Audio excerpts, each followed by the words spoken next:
அதுக்கு அடுத்தது யானையை வீட்டு விலங்கு மாதிரியும் விவசாயத்துக்கும் பயன்படுத்தியிருக்காங்க. இதை எப்படி சொல்லியிருக்காங்கன்னா, யானை கட்டி போரடித்த அழகிய தென்மதுரை அப்படின்னு குறிப்பிட்டிருக்காங்க.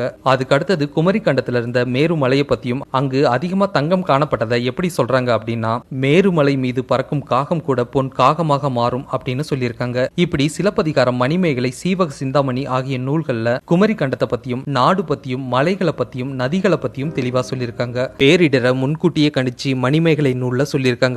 எப்படின்னா, தீங்கனி நாவல் ஓங்கி தீவிடை அப்படிங்கிற பாடல்ல தென்னாட்டை ஆட்சி செய்யற பாண்டிய மன்னா அடுத்து 7 நாட்கள்ல நிலநடுக்கம் உண்டாகும்.